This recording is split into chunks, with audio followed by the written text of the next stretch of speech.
Olivier Guillet, bonjour. C'est tellement sérieux comme thème pour cette chronique-là. Mais j'adore. Sérieux pour l'insolite. Et pourtant, ce qui s'en vient, j'imagine que ça l'est un peu moins. As-tu regardé la Coupe du Monde? Parce qu'on s'est pas vu hier.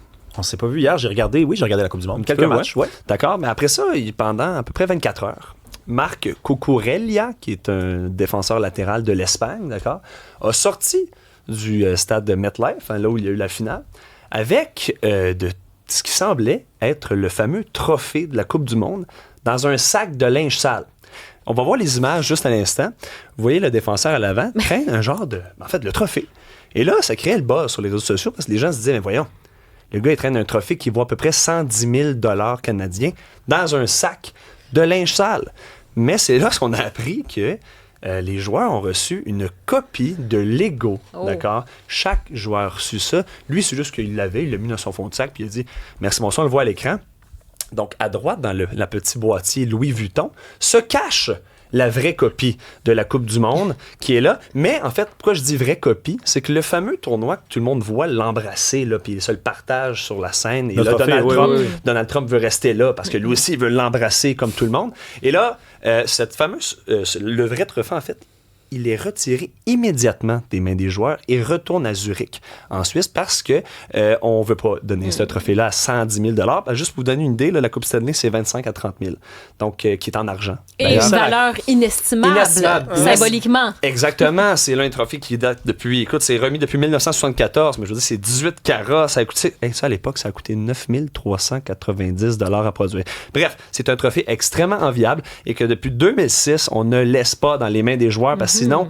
ça va être tout croche. On peut pas manger de la poutine sur le trophée de la Coupe du Monde de la FIFA. À quoi bon le gagner si c'était pour juste un petit béco et qu'on donne une copie? Je suis d'accord. Puis on te donne un petit morceau de Lego. Exactement. Puis tu le gagnes en plus. Pourquoi pas en profiter? Un petit morceau de Lego. Ça fait un petit peu infantilisant quand même. Je trouve vraiment. Mais toi, tu joues encore au Lego. C'est comme les toutous. Je sais pas si vous vous souvenez aux Olympiques, Nathan McKinnon avait reçu le toutou lors de la défaite des Canadiens en finale. Il était avec une face de dégoût que je vais me rappeler toute ma vie. Bref, des fois, les petits souvenirs passent un peu en deuxième, puis ça va dans le sac de linge sale. Un petit chien sauvé. Pas dans le sac à linge sale, j'espère. Non, pas dans le sac à linge sale. Lui, Prieta, lors de la fête nationale des Américains, a décidé, lui, s'est dit, moi, je m'en vais.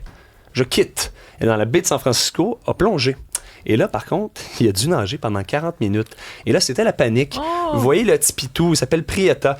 Je pense que c'est un chien bâton, mais on ne sait pas trop la race. Il a l'air d'un bon mixte. Mais voilà, donc là, après ça, à Menlo Park, dans la baie de San Francisco, les autorités sont arrivées telles une opération de grand sauvetage avec un bateau, je veux dire, à hélice, comme on appelle ça quoi, un bateau à hélice, on va appeler ça comme ça. Et là, il y a à peu près 4-5 gars dessus, trois gars qui tentent de s'assurer que le petit pitou est en santé, ils le prennent dans les couverts. Écoutez, non, mais moi, c'est parce que ça m'a comme fait réaliser à quel point, je veux dire, pendant la fête nationale, là, c'était pendant la même journée, tout le monde s'en va dans l'eau et décide de profiter d'une belle journée, mais aussi de sauver ce petit chien-là. Je trouvais ça super cute. C'est super. Prieta. Non, c'est vraiment touchant, puis tant mieux, là, ils ont sauvé le petit chien, c'est très beau, mais en même temps, tu sens que les gars, là, ils attendaient, là, ils voulaient qu'il se passe de quoi, tu sais, ils sont prêts, ils sont tous équipés, puis c'est comme, t'as l'impression qu'ils vont faire une opération de sauvetage, ils vont sauver 300 personnes d'un édifice, puis c'est Prieta, finalement, qui était là, puis tant mieux, là, il a été sauvé, mais tu sais, c'est le décalage entre la force déployée. Exactement. On aurait pu croire que le 250e des États-Unis aurait créé de quoi de scandaleux, finalement, c'est un petit pitou qui s'est perdu, puis on est allé le chercher. Voilà. Prieta est en vie. veut Prieta, je pense. Les animaux.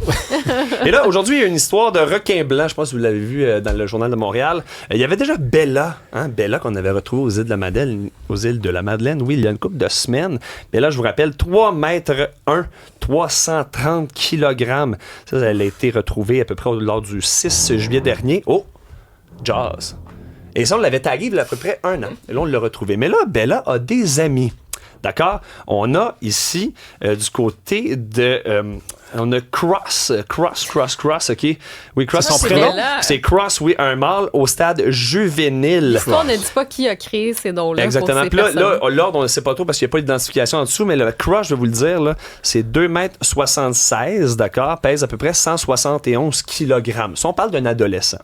D'accord? Il y a aussi, de l'autre côté, Ripple. Puis Ripple, ça, c'est pas un petit requin monsieur, madame. C'est une femelle, en fait. Maintenant, OK, elle est dans l'archipel. Maintenant, en fait, excuse-moi. La femelle, maintenant, de la côte. Non, c'est pas une femelle. Regarde, écoute, on va pas aller là. Bella, qui est la femelle, d'accord, a un ami maintenant, qui est Ripple. Mais Ripple, lui, c'est un mâle. Puis normalement, un mâle est plus petit que la femelle, dépendamment de la maturité de l'être. Hein? Puis là, lui, mesure 3,5 mètres, d'accord? 353 kg et a été repéré tout juste à l'ouest de l'île du Havre-Aubert dans le Saint-Laurent. Donc, des gros monstres qui se promènent présentement. Et c'est bon signe parce que dans cette région-là, on n'en voyait peut-être pas tout le temps. Là, on tente de les taguer, on tente de les comprendre. Et je pense aussi que c'est bon de ne pas en faire peur aux gens. Moi, je ne suis pas là pour vous faire peur. Je suis là pour vous dire qu'il y a des beaux poissons dans notre Saint-Laurent. Oui, on les prend toutes, là. On les aime toutes. Il y a des gens qui se demandent des fois, c'est quoi l'avantage de rester à Montréal? Remettez la face de Cross, là, s'il vous plaît. Là. N'importe quel poisson. Non, mais Cross, il faisait dur. Il faisait peur. Cross, tu veux pas cross, là, sérieux, là? Tu veux pas croiser Cross. Non, c'est ça. Et là, en fait, juste pour vous donner une dernière idée, le Goodell, OK, ça, c'est une grosse femelle de 4 mètres, 632 kg. Là. Ça, on parle, écoute, de quoi? De 1200, 1300 livres. Ça, lors de sa capture le 20 septembre 2025, ça, c'était un autre. Là. Donc, juste pour vous dire, ça peut atteindre beaucoup plus que ces petits, entre guillemets, poissons qu'on vient de retrouver dans le Saint-Laurent. Ils vont grandir ici. Made in Québec, comme on dit. Voilà. Et là, Tom Brady. Je m'en vais là parce que moi, c'est lui que je pense... Est-ce que tu aimes Tom Brady? Puis là, je vous parle aux deux. Là. Est-ce que vous aimez Tom Brady? Je suis pas très fan de football américain. Non, pas très fan de football. Je trouve que c'est un sport qui est, honnêtement, je comprends pas l'engouement. Ben, souvent, il est détesté parce que il y a 7 bagues de la Coupe Stanley, 7 bagues du Super Bowl, hein, a tout performé, les beaux-enfants avaient, dans le temps, la mannequin Gisele Bündchen. Ouais. Exactement. Donc là, on a un peu de jalousie de ce côté-là. Mais là, depuis un petit moment, il se pogne, entre guillemets, avec Logan Paul, le lutteur de la WWE. Ce week-end dernier, Tom Brady, 48 ans, je le rappelle, encore beau bonhomme à part de ça. Là. Il est en shape, il peut performer. C'est possible. Il s'en va au Fanatic Fest de New York. Ça, c'est une convention d'items de collection, pop culture. Écoute, toutes les vedettes étaient là. Et en fait, il a fait un face-à-face avec Logan Paul et l'a giflé. Directement, on peut voir... Avec Carmelo Anthony en plein milieu, un joueur de basket qui tente de les séparer. Vous savez, vous voyez bien que c'est pour... c'est un spectacle. Ça relève le gars des vues, mais en même temps, ça marche, la lutte. C'est un sommet qui n'a jamais été vu auparavant. Et là, à la Coupe du Monde ce week-end, est arrivé, et ça me fait mourir de rire, t'as Logan Paul qui jette un doigt d'honneur à quelqu'un, là tu te demandes à qui il jette un doigt d'honneur dans la foule, et c'est Tom Brady qui est juste un peu plus loin avec ses lunettes soleil et son garçon, on va le voir dans un petit instant, c'est l'autre vidéo qui se retrouve à la Coupe du Monde, et là, tu te dis pourquoi tout ça? Mais c'est parce que c'est sûr, c'est de la promotion qui fait en sorte que Tom Brady va se pointer, puis il est grand, il est costaud, tout ça, il est athlétique, donc va pouvoir éventuellement performer en WWE parce qu'il a été aussi au podcast de Cody Rhodes, OK, qui s'appelle le What Do You Want to Talk? Et Tom Brady a dit qu'il aimerait jouer un méchant.